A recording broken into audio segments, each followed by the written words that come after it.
Hey, we are live at Townie Meeting 2018, Orlando, Florida. I'm sitting here with the god of dentistry, and I mean that sincerely. I think the only thing they'll remember from the 1700s was Pierre Fauchard, the 1800s, G.B. Black. The only thing they'll talk about this century, 1,000 years from now, is you. And I'm sitting next to the editor of Dental Town magazine, Tom Jacoby. We've been working together since the year 2000. That's right, yes. And my gosh, he's the front man with a suit, tie, polished, smart. Just like I'm you. the guy they always try to keep in the basement that just, gosh darn, did he really say that? Put a sock in his mouth and hide him.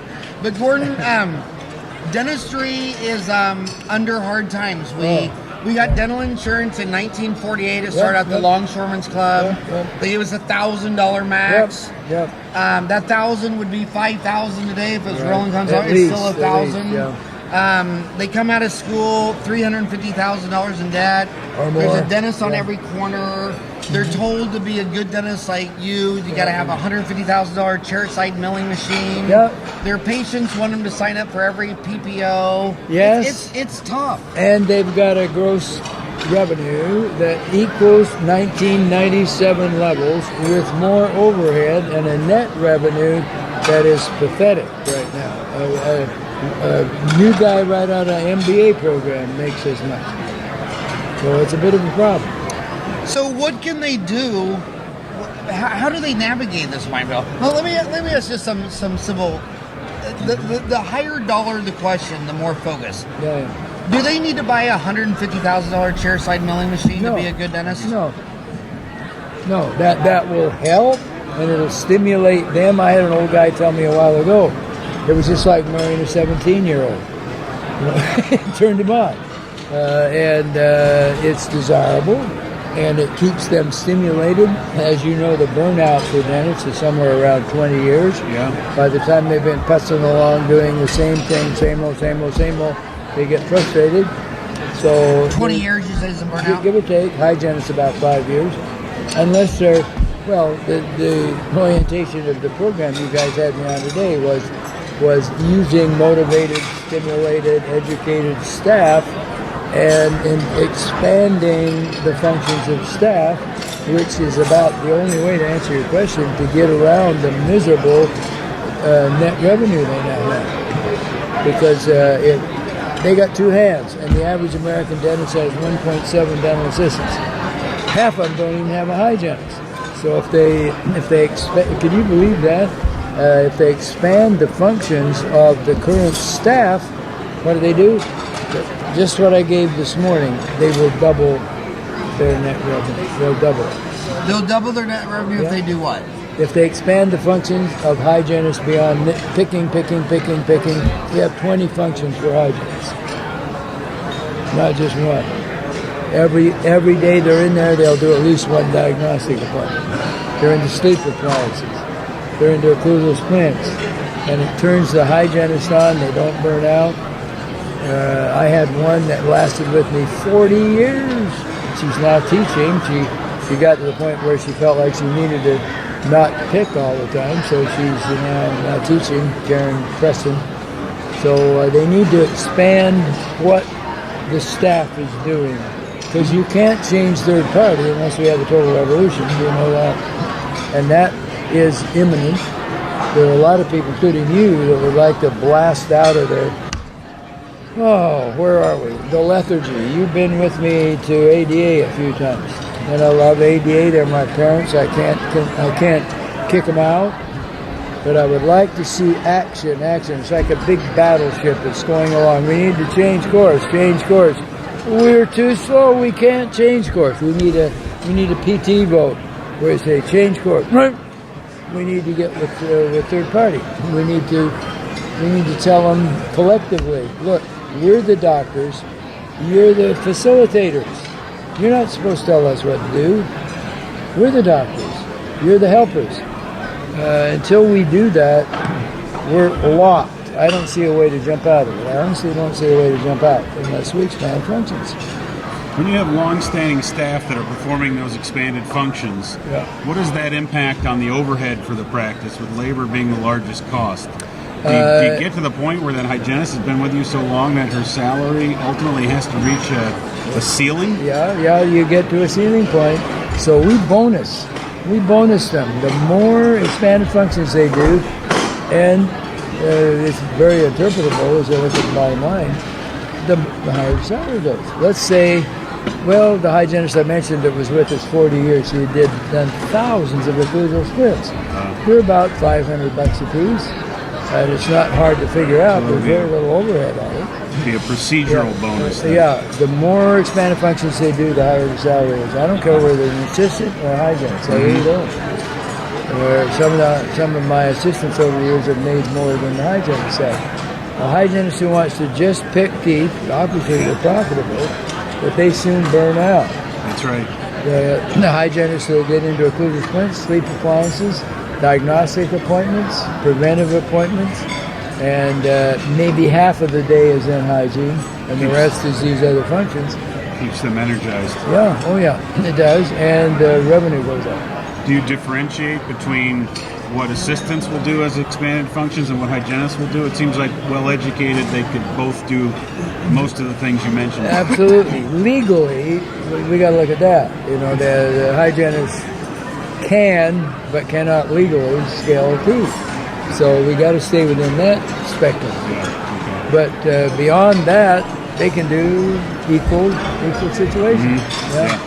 You get, as an example, I have one hygienist assistant, she's both, who she's a CDA and an RDH, and she does our cone beam stuff. So that's her thing. Yeah. So any cone beam, she's in there.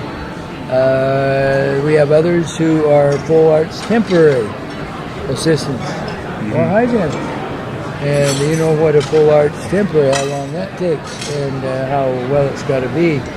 I had one who was Asian. She had to go home with her sick dad.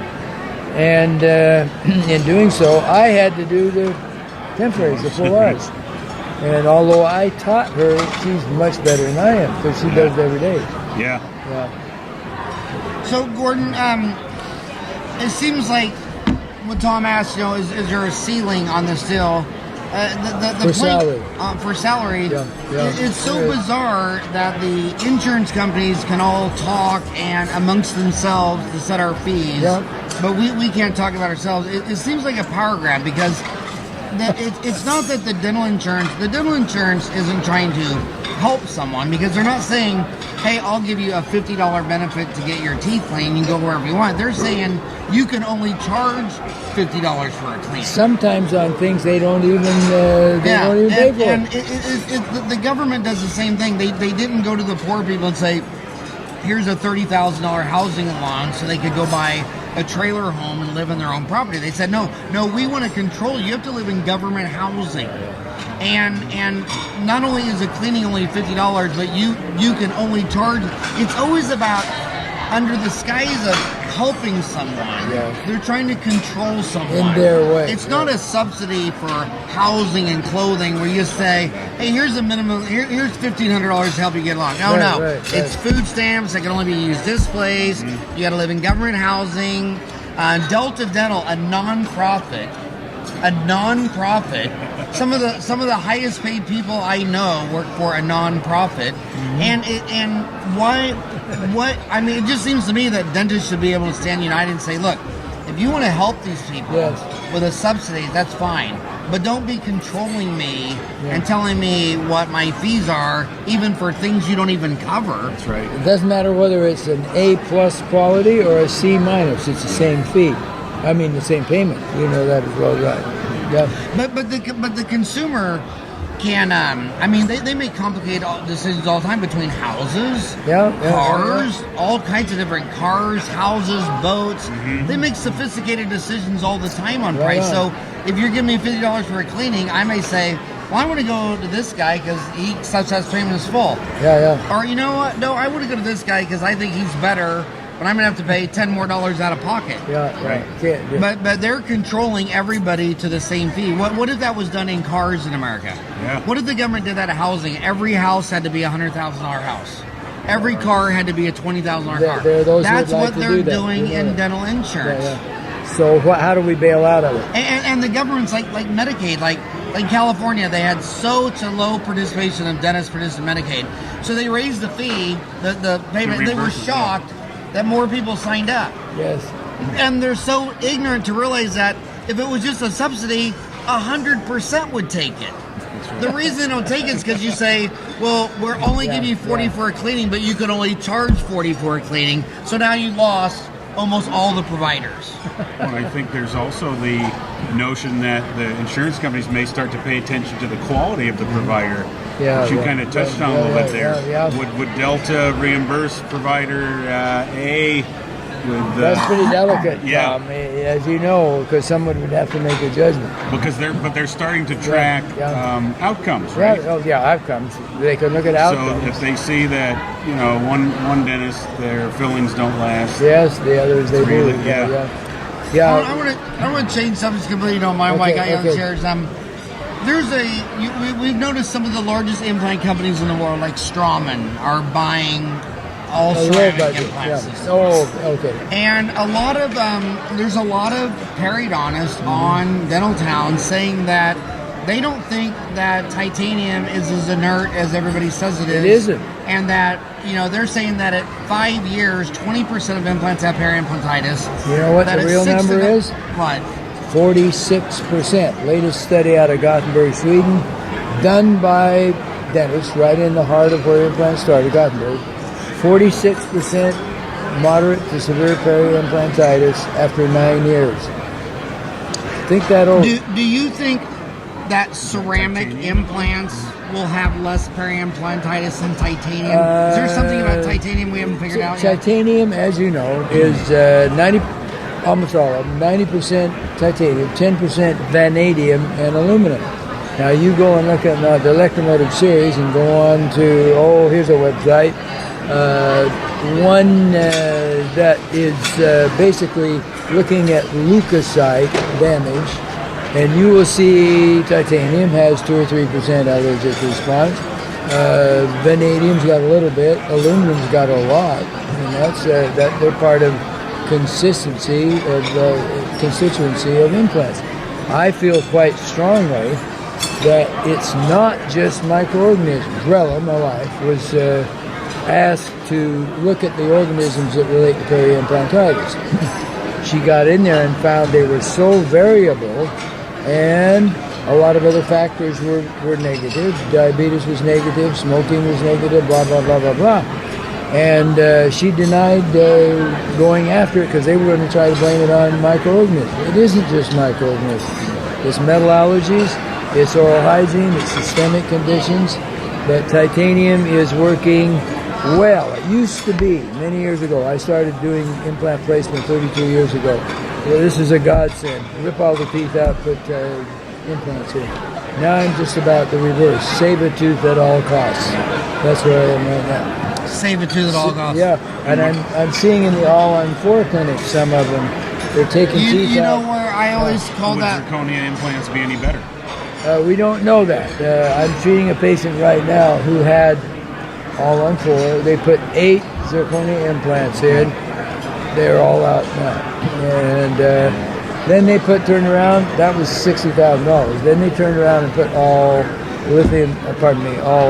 titanium ones in, and now they're starting to fail. Is it immune response? What is it that's making them fail? There's nothing like a tooth. I'll stand on that mantra.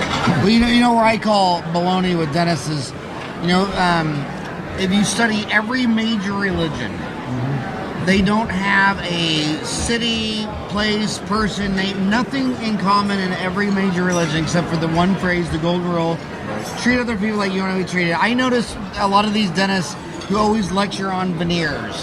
When their daughter needed veneers, it was orthodontics and bleaching. When they say, pull that tooth and do an implant. On their wife, it was retreat the root canal, redo the crown, and maybe a periodontist as a surgery. And it's the same thing I see with naturopaths. One of the biggest slams on Dental Town is that if you're a holistic dentist or a naturopath, you're a wacko. But then every time that dentist gets told, well, you need to go on a high blood pressure pill, and you need to take a statin, and you need to take an ED pill. They're like, no, I'm not going to do polypharma. I'm going to lose weight, start acting. I'm like, oh, or what are you, one of these holistic wacko naturopaths? I mean, you're right, Howard. You're right. No, I feel strongly that we ought to be preserving teeth as long as we can because there is less problem with the natural tooth. It moves, an implant doesn't move. We were just doing a study of premolar implants. You put a premolar implant in, and within months, the mesial contact opened. What happened? The teeth are moving mesial. So, it can't move the implant. So, you wait a few months or years, you got an open contact on the mesial. You can't deny it. The teeth are moving forward. Lots of challenges, but the main thing is periimplantitis.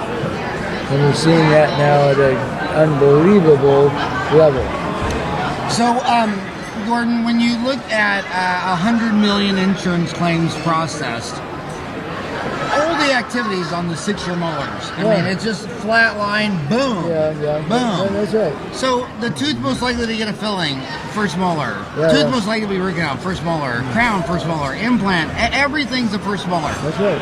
Podcasters are young. They're 25% are still in dental school. The rest are all under 30. Right. Let's just go to dental kindergarten, first molars only. Okay. What would be your go-to full coverage on a first molar? You mean the crown? Yeah. The crown. Would it be gold? On a first molar. Yeah, first molar. Okay, you know, both of you just as well as I, that you have some alternatives. 73% of Glidewell, the biggest lab in the country, 73% of their gross revenue last year was zirconia crown. So I don't have to tell you what's being done. What's being done is zirconia. And we're finding almost every dentist doing zirconia routinely has had some of them come off in service. Whereas in previous years with the old zinc phosphate and zinc phosphate, almost none came off. Zinc phosphate and glass enamel, almost none came off. Now they're popping off. So zirconia is working, and I just finished in your course in there telling them how to make them stay on. There are ways to make them stay on, but they're not ways they know. And what's going to last the longest? Is there any reservation? Cast gold. Cast gold, yeah, same here. Same thing. Cast gold, even done poorly. Well, I have cast gold that's been in 50 years. And they were done, every single one was done by students at USC, not a single one of whom had any idea what they were doing. Cemented with zinc phosphate cement, and they're still there. Yet we look at some of the newer cements, the companies are pushing us toward resin. Resin's karyogenic, resin cement. Resins are what? Resins are karyogenic, resin cement. If they go resin modified glass ionomer, they've got a little karyostatic. But a gold crown, and I hate to say it because nobody wants to do it, but I just had one done on me, gold crown, first molar, second molar. Now, I asked the Aesthetic Academy last year, what would you have in your own mouth on various situations? And I'll just say it because it'll be interesting to the listeners. Second molars, Aesthetic Academy, gold. Second molars. First molars lower, gold. First molars upper. Now they weaseled the Aesthetic Academy now. They said not gold because it's going to show, but PFN because we got 65 years of research on it. Premolars, lithium basilicate. Anteriors. Z-Max. Yeah, lithium silicate Emax. Anteriors. Now most of them agreed lithium basilicate right now. However, we're seeing changes come on zirconia. We're seeing changes come in layered zirconia. And I asked then, what about a 3-unit bridge anterior? You can't do an implant for some reason. What are you going to do? It came out by brand name. Lava layered zirconia from 3M. Because they've mastered the coefficient of expansion of the outside and the inside. So Rella and I, and you guys listening, Rella's my wife, Dr. Rella, more knowledge on zirconia and crowns than any human. And I asked her the other day, what if we had to go back to 1975? and we both agreed we'd probably be better from a functional standpoint. We would be worse from an aesthetic standpoint. But functional was better. On the topic of materials, yes. What are your thoughts on this growing area of the bioactive materials? Now, okay, like Tom, great question, Tom. Great question. You have an unbelievable question. Now, I'm going to go back to the mid-1800s. Dental Cosmos, the precursor to the ADA journal. They would take an English sparrow and go, the poop that came out the end was used as a pulp capping. And that was one of the first bioactive materials. You take Dical, which everybody's used almost, and Dical builds a dent bridge. It was bioactive. The only thing new about bioactive materials is the dang name. They've been around since the mid-1800s, right. But they decided to make a new name to make it look attractive. So we're resin-modified glass ornaments, bioactive. Glass ornaments, bioactive. How long have they been around? 25, 30 years. So nothing really new. What we're finding is the word bioactive in dentistry means formation of a form of hydroxyapatite. In other words, what tooth made of. And that's been around forever. So the product's saying we're going to fill the margin with phosphorus and calcium. We're finding no transfer at all on some of those materials. We have more fluoride than resin-modified glass armor. We're finding some advertising that no fluoride coming out of it. We looked at 717 new products last year, and 1 out of 5 met their claims. 1 out of 5, 20%. I know, and a lot of these dentists are conservatives who believe in economics. They say, well, you know, free trade is the best. Free trade because, you know, I see 4 chickens and you see a pig and we're going to make a trade. And I see, you know, it's a fair because we're both on top of it. Well, that doesn't play into effect the $1 billion a day spent on advertising to make this trade be blurred with misinformation. And so when people talk about free trade, I believe in free trade if you back out advertising. But advertising is so much misinformation. Yes. I don't know. I think if Adam Smith was alive today, he'd be appalled.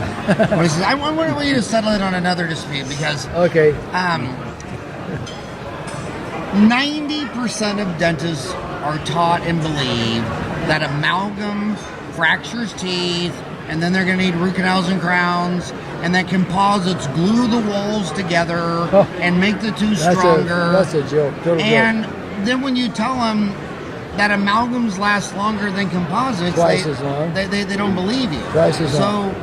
So she believes that she should take out everyone's amalgams and replace them with composites because she's doing the patient a favor. What would you say to her?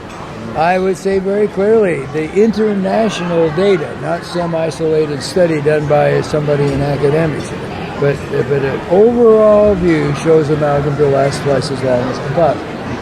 And there's the occasional fracture because amalgam improperly placed can expand slightly, but all composites, literally all, shrink 2%. So around the margin of every composite you or I ever did, there's a Grand Canyon looking down into the intersection. And that's one of the reasons why there are no caries there. Other reasons why they're coming out is that bond situation. I'll say very candidly, the word bond probably ought to be eliminated from dentistry.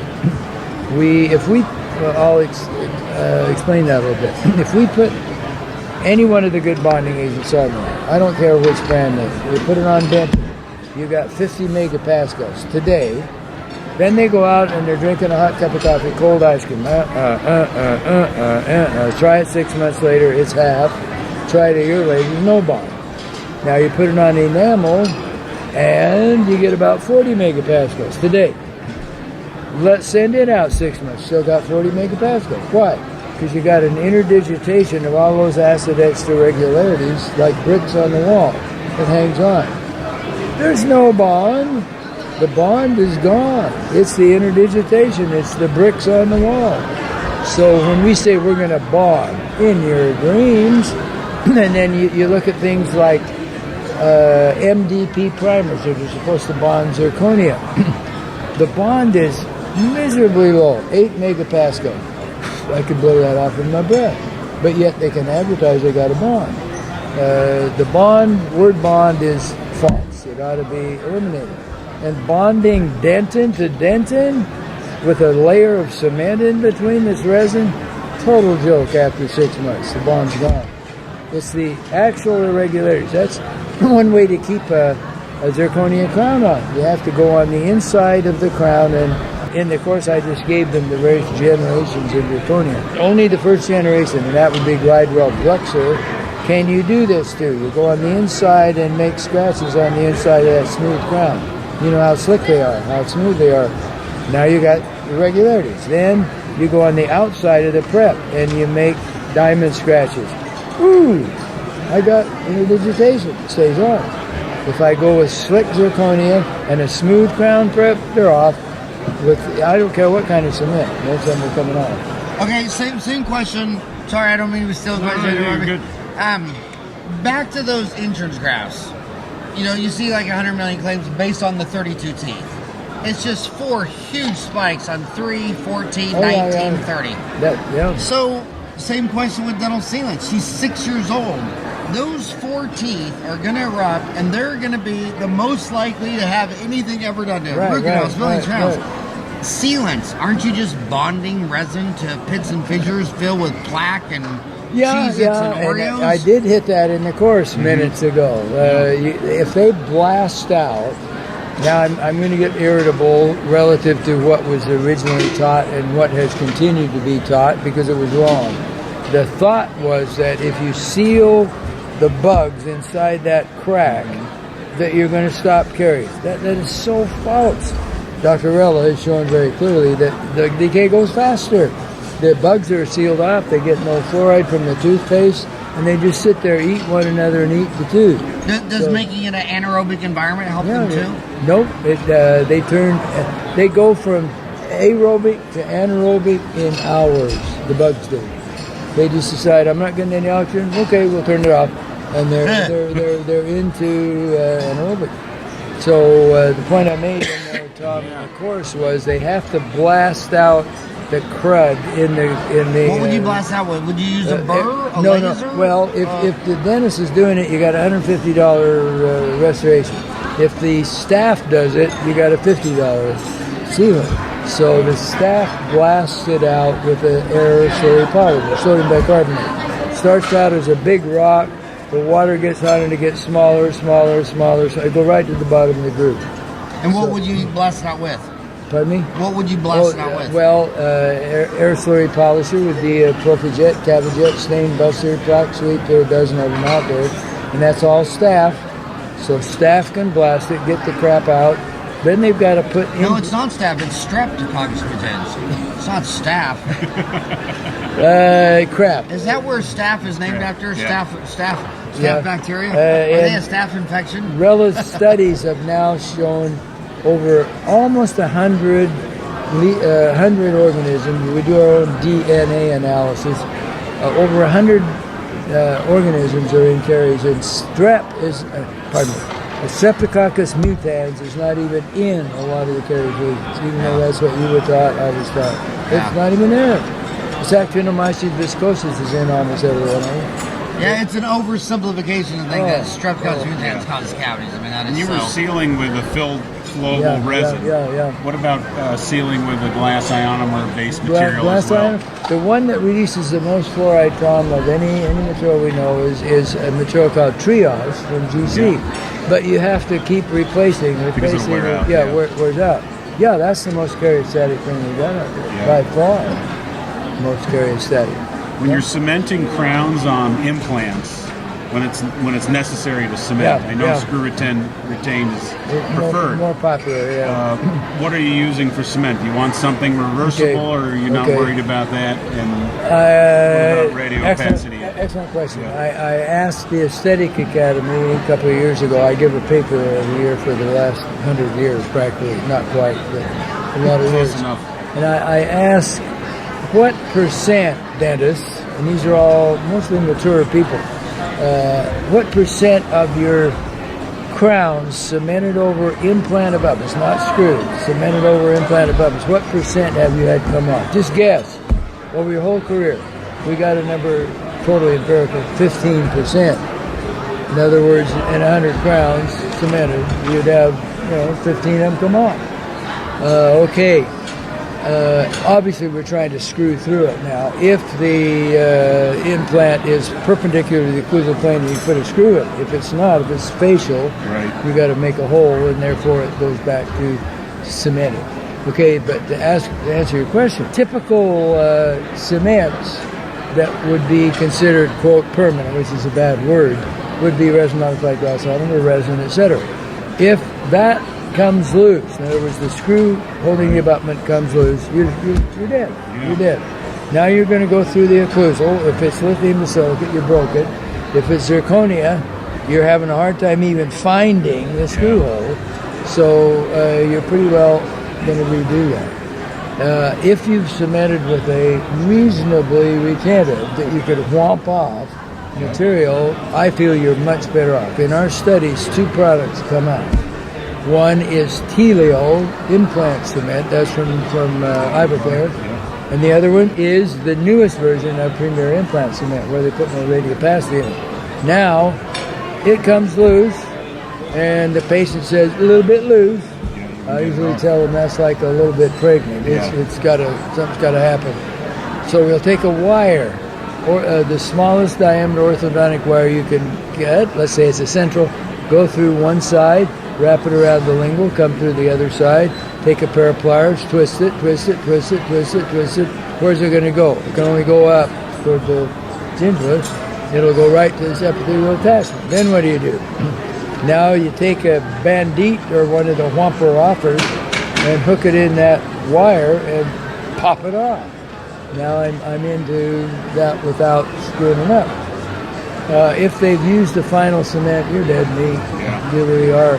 But Telio and Premier implant cement are the 2 choices, and they're both, well, Telio is very radiopaque. Premier is not so radiopaque, but adequate. Gordon, my doctor tells me I have 3 screw looses. He says there's nothing he can do. So you never told us what cement you would cement that Bruxer with. Oh, the Bruxer. Okay, now I'll quote some of Rella's research. We have cemented 900 units of 3-unit bridges, and they've been in now 14 years. And this is done through 106, I think she's got, different dentists. So it isn't just one dude doing everything, which is a terrible study. That's what the academics eat. They like one. I like 100 because now I got bad guys, good guys. Yeah. So we got 100 in this study, 900 units. And it's 14 years. There are 3-unit bridges. We've had 4% debond. Now, when we I hate the word debond. We've had 4% come off. And off one side or the other, and you got to beat it off the other side. So, what cement did we use? We didn't have any idea what was the best because everybody was using resin modified glass. 40% of their cementations, according to the survey, are resin modified glass right now. 40%. Mm-hmm. So, we used Reliax luting from 3M. Reliax luting was remarkably good with 4% debond. That's good even with zinc phosphate. Now we've got not quite 9 years, close to 9 years of research on single unit zirconia crowns, done in the way I mentioned. No debonding with resin modified glass ornament. What's your favorite brand on that? Relax Luting 3M. Relax Luting? Or that used to be the old Vitrabond? Vitramir. Did they used to call that Vitramir? We used to call it Vitramir, yeah. Or you could also go to Fuji Plus from GC, or Shofu's got a resin modified glass ornament. Well, almost everybody. Curve's got and they just moved their headquarters from Tokyo to Switzerland. Yeah, I know. Was that just for taxes? Well, I'm not sure. Mr. Nakao, who's the owner of the company. Does he still live in Tokyo? No, he's moved. He moved to Switzerland. He's moved to Europe. Yeah. A very ethical company. One of the few. So it was more than just taxes, huh? I think so. Well, we work with 3,000 companies, and some of them we trust completely, and others, I'll be candid, we don't. Yeah. But Fuji's one you can trust completely? Fuji's one we trust. What are some of the other low-hanging fruit companies you trust completely? That we trust. Okay, 3M. Ultradent. Ultradent just got a award for last year. I'm going to quote it right, but something like the most honest company in the profession. Ultradent, Centrix. I could name right off the top of my head. Centrix, that's Bob. That originally was Bill Dragon. Bill Dragon. Yeah. It's still Bill Dragon, isn't it? Well, yeah, he's my age and he's pretty crippled, but he's still involved with it. Well, he was in a car wreck or something? I don't know. He's got a cane and I think it was an auto accident. Yeah. There are quite a few companies out there. So Centrix, Ultradent, 3M, Ivocare. I was just in Liechtenstein looking at the problem I expressed in the course, and that is the more yttria they add to the dang zirconia, the more it breaks. These guys got on that fast because their cash cow has been Emax, and Emax is being beat up somewhat by these other crowns. They've come out with their zirconia. They know they've got to have zirconia, and they're really working to see should it be 3Y works. 7Y is failing, 7% yttria. So now they and others are trying 5-6%. What's the right percent to get better aesthetics? And I want to go back to implants because when these kids come out of dental kindergarten, a lot of them have $350,000, $400,000 in debt. Yeah. And a lot of them are told that you see this periimplantitis. That the best way to treat that is to go with Lanap, which can be anywhere from $87,000 to $135,000 package, depending on how much training you get with your deal. She's already $350,000 student loans. Dentistry Serona is telling her she needs $150,000 chairside milling. The implants company is telling her she needs $100,000 CBCT. Yeah. Does she need an $87,000 to $135,000 millennial laser Lanap to treat periimplantitis? Do you? Now, Lanap, if you're listening to this, you know what we've proven. So don't whine. Rella did a 5.5-year study on this very concept with not just Lanap, which they did not want us to test, but we were able to test some from others that have used that. We used CO2, Erbium, ND-YAG. We went across the board, and it was a highly controlled study. They were in periodontist offices, general dentist offices. This was the track division of the Clinicians Report, which Rella coordinates. They take a team into the office. They'll stay 3 or 4 days. It's a really expensive kind of study. And there were several factors in this study. One was scaling root planing alone. One was laser of various brands alone. One was a combination of the two. Do I really want to say what we found? Because these people get mad at me. Scaling and root planing was the best.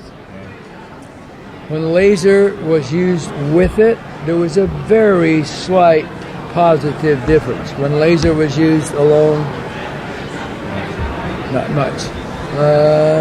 Now, as good as anything that laser did was just the lavage from a ultrasonic cleaner, just douching the inside with that powerful hose of water or solution was as adequate. So, and I know Lanap gets excited. This paper was delivered at the American Academy of Implant Dentistry, if somebody wants to look it up, and it caused quite an uprising because some of the claims on laser are so extravagant, it's absolutely absurd. I'll say it. Well, you take diode. Right.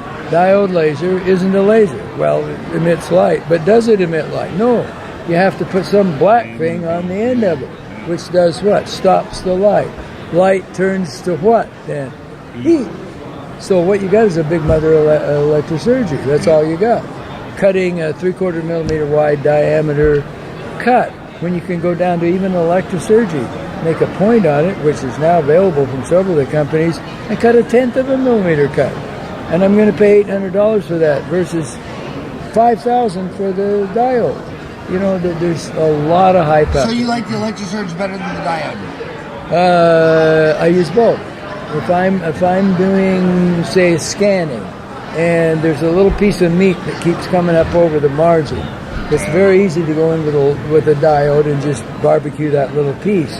If I go with electrosurgery, I'm going to cook more meat. Yeah. So Gordon, I can't let you leave without asking you to weigh in on the single largest, if not only, controversy in pediatric dentistry. 10 minutes. So as you know, like I'm in there, Tom and I are both in Arizona. We just had another child die during sedation during pulpotomy, chromosome crown. Yep. We have pediatric dentists in Arizona, like Jeanette McLean, who's saying, you know, first of all, you know, this 2-year-old, you could have put silver diamine fluoride, killed all the bugs, reapplied it every 6 months until this patient was more manageable. A lot of the pediatric dentists say, no, we got to take this kid to OR. It seems like almost every quarter on social media, some little kid dies somewhere, doesn't survive the general sedation. No question so about what are your thoughts of silver diamine fluoride? Oh, you don't want to go to sedation or general. Let me hit that first. We just did one of our Clinicians Report. By the way, if you want to go to our websites, I'll say them right now. PCC, Paul Charlie Charlie, PCCdental.com, or clinicians, just like it sounds, cliniciansreport.org, and you'll get a lot of this information. Anyway, we just had one of our articles on that very topic. What about sedation and general anesthetic for fairly routine things? And we found the percentage of death, and it was high. But on the other hand, it doesn't even partially represent where they died, because they only record death when they go to where they're going to go if they're in trouble. They go to the hospital. Where'd they die? Hospital. Right. They really died in the dental office, but it's recorded in the hospital. So the deaths are far higher than we would ever expect, because they're recorded as a hospital death. The kid came still alive, died in the hospital, or adult too. And now going to you want to get me into silver diamine fluoride. It's a highly controversial subject. It's been around about 100 years, although the company only claims about 50 years. This is one where it got an ADA code faster than any ADA code I've ever seen, because there's a lot of bucks pushing this. There are big federal grants and company grants coming in to push the public health orientation of silver diamine fluoride. I'm positive and I'm negative. If I want to detect initial caries in a molar, which you talked about a couple of times, one drip of silver diamine fluoride, it goes down into that overall atomic bomb tipped upside down, and it's black. If it stays black when you wash it, cut it. It's caries. So that's one of the easiest class 1 caries identification agents we got. Just one drip of silver diamine fluoride. But they're charging over $200 for that miserable little bottle. So there was something happening there. What is it good for? Their advertising is partially correct. Does it kill the bug? No. It kills a few of them. Does it, Rella's really, she got commissioned to study that. It kills some bugs, but the bugs are still working there. The caries are still active. Does it crust over and make the tooth hard? Yeah. Does it make it beautiful? No, it makes it ugly as sin. You know, black. Is the caries stopped underneath? No. You got a black layer, billions of organisms. Then you got a cream layer, thousands of organisms. Then you got a tooth-colored layer, hundreds of organisms still there. So all the way down, you got a lot of organisms still living. Should you put glass eye on them or over the top, which some are doing? That's stupid. You got to reapply you got to douche it again several times. If you don't, then the stuff goes inactive again. So what do I feel it's good for? Class 1 caries identification, nursing homes, areas of poverty where they're going to have something better than nothing, third world countries, Locations where there are a lot of senile people living. Third world countries, are you talking about Mesa or Phoenix? No, Los Angeles. Los Angeles.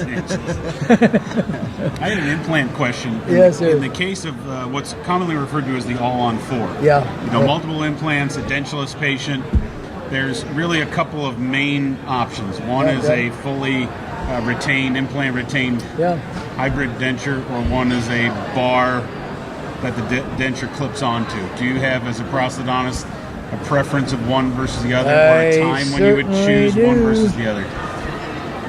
Right now, I'm treating several people who have had all-on-4s done by a very competent dentist. And I don't have to tell either one of you, or those of you listening, that the face sinks in. Because if I fill up in the mucobuccal fold, the little lips out where they were, they can't clean under it. As we did surveys of thousands of all-on-4 users, we found the most common complaint was they're sucking last Thanksgiving's dinner out and their breath stinks.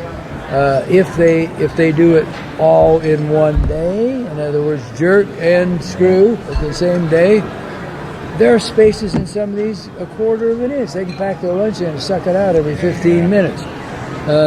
Bottom line is pretty clear. Let's say you got 4 implants. Now, if you're going to do all-on-4, they're going up into the zygoma most of the time. If I do all-on-4 and leave it anterior to the metal frame and anterior to the sinus, I can put 4 locators on there, make a palateless denture, bloat the lips out right where they want it. They can pop it out and wash it in a minute. It's 1/4 the cost of all-on-4 screwed, and they look like a normal human. If something breaks, 15 minutes it's fixed. It's not taking it out and doing all the shenanigans you have to do. If I were a dentist, which praise the Lord I'm not, I would prefer, sorry you guys, I would prefer removable. Absolutely. Because I can clean it. I still got the palate undone. I've got total full contour. I've got any shape of teeth I want. I'm not putzing around with the thing breaking. I've not got some major $20,000 to $40,000 surgery. It's the same reason I went with a wig instead of the hair transplants. Yeah, the magnetic I wig. wanted it removable. You got one more question? I do. Okay. Have you spent any time, while we're on the prosto topic, have you spent any time with digital dentures in that category? We spent time, and now I'm going to be positive about digital dentures, but I'm going to be negative about dentists. The one study we did was with Avident, and Out of Scottsdale. Now I'm biased, so I'll say that to start with, because I've done thousands of dentures. So we picked some patients. I did conventional, and I did digital. Okay. And they were pretty equal. Then you look at it in the field. Now I'm on dentists. They're getting out of dental school, some of them having watched a denture being made. Right. Never done one. Never set their own teeth. So when you do a digital denture, at least at this stage, the digital denture has to digitize what? The cast. Mm-hmm. And if the final impression was no good, how good is the denture? Yeah. Useless. So the problem is not just digital dentures, it's all dentures. Dentists, as a general rule, cannot make a denture impression. Gordon, I just met 2 dentists that just graduated dental school. One did not do a root canal, the other did one. Final question, you got a taxi catch. You got 2 minutes to answer this question. The most controversial thing in dentistry, Pew Research is pushing dental therapists all around the country. What do you think of Pew Research? You're going to get my blood pressure high right now. Tell them. I'll say it in the vernacular. It sucks. And I'll say it very strongly. That there is no place, and I've sent this to states considering it. Minnesota's got mid-levels. You got it. You're trying They're to voting on it. Pew's saying it. Several of the organizations are saying this is the way dentists should go. I talk to veterinaries fairly often. I mentioned that this morning, and they always ask us, how come dentists can get patients to come in, on the average, 70% are coming in once per year? We can't get our dogs, our cats to come in more than when they're sick. Physicians treat people when they broke an arm or they're bleeding or they're in a car wreck. How did you dentists do it? And I said, we have a team. And every one of them takes their job seriously. assistants, hygienists, technicians, general dentists, specialists, front desk people, and where is a place to stick some obscure, unknown creature? They're not a hygienist, they're not an assistant, they're not a dentist. They're going to go to areas of need in your freaking dreams. They're not going to areas of need. I asked the Minnesota people, where are they going? Northern Minnesota? No. St. Paul. They're going to St. Paul. They're going to Minneapolis. Some of them are flunking the board. There is, in my very strong and quite considered opinion, there is no place, literally, for mid-level practitioners.